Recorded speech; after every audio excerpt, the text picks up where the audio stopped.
Matilde Inawala Dosinaeng dengan NRP 15/2023/014.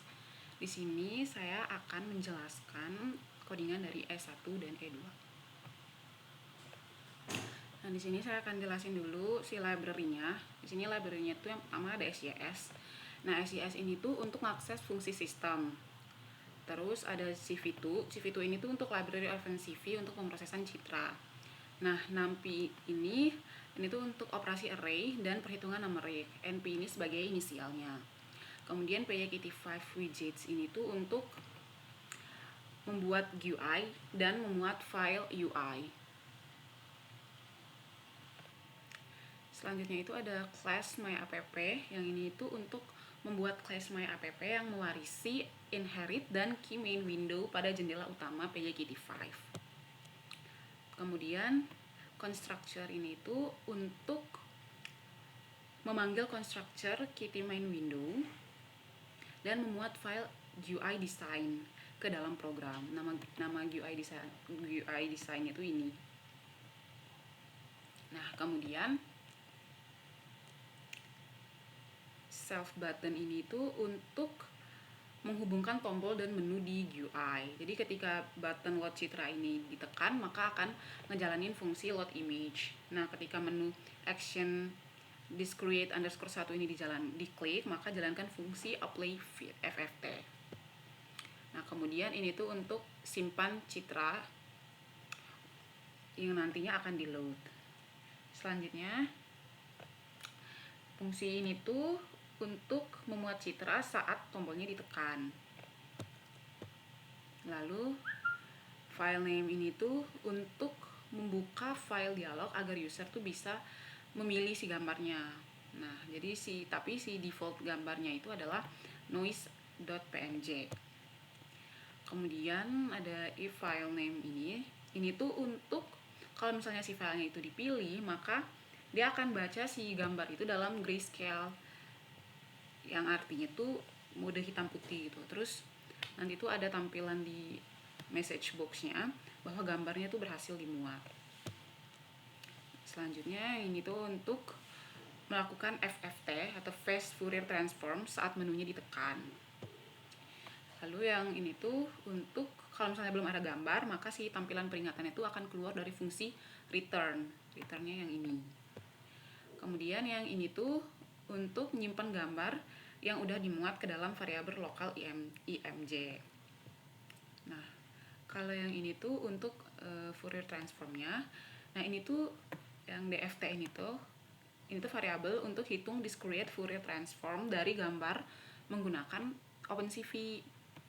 Lalu yang ini tuh DFT shift ini tuh untuk geser komponen frekuensi rendahnya ke tengah gambar supaya bisa lebih mudah dilihat. Nah, terus ini tuh ada magnitude spektrumnya 20 dikali nplog.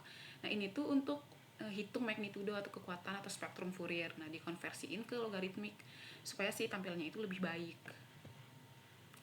Lalu di sini ada masking ya, ada rows sama crow sama mask. Ini tuh yang ini tuh untuk ngambil ukuran gambar atau row atau baris dan columns atau kolom, terus hitung posisi tengah gambar dengan crow CCOL.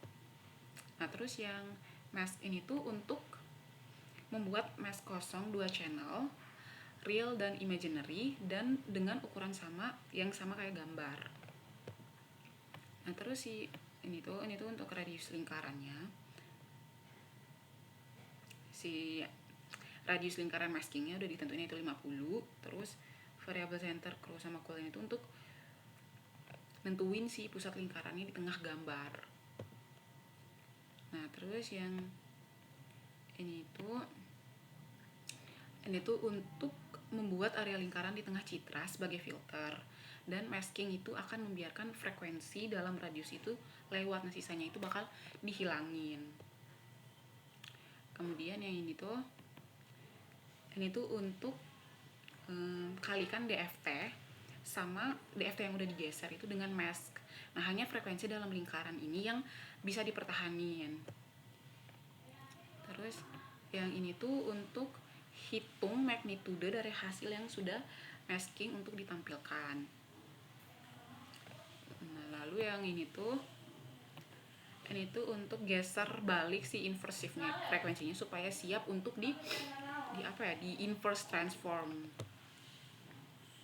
Nah, kemudian yang ini tuh untuk kita ngelakuin si inverse DFT tuh untuk ngedapatin si gambar yang tadi yang udah di filtering, terus kita hitung si magnitudonya untuk nampilin si hasilnya. Nah, kemudian ini tuh tampilannya yang ini tuh untuk figur baru untuk plotting. Kemudian AX1 ini tuh untuk subplot 1, jadi kita nampilin si gambar aslinya. Lalu AX2 ini tuh untuk subplot 2, kita nampilin magnitudo spektrum Fourier asli. Kemudian AX3 nya ini tuh untuk subplot 3, kita tampilin magnitudo spektrum setelah masking. Lalu AX4 ini untuk subplot 4, jadi ditampilin hasil gambar setelah inverse FFT. Terus PLT show ini tuh untuk nampilin semua gambar dalam satu window Matplotlib. Terus yang terakhir ini tuh untuk jika file dijalankan langsung, kita buka aplikasi GUI, terus buat dan tampilkan window my app-nya, terus kita jalanin event loop sampai aplikasi ini tuh ditutup.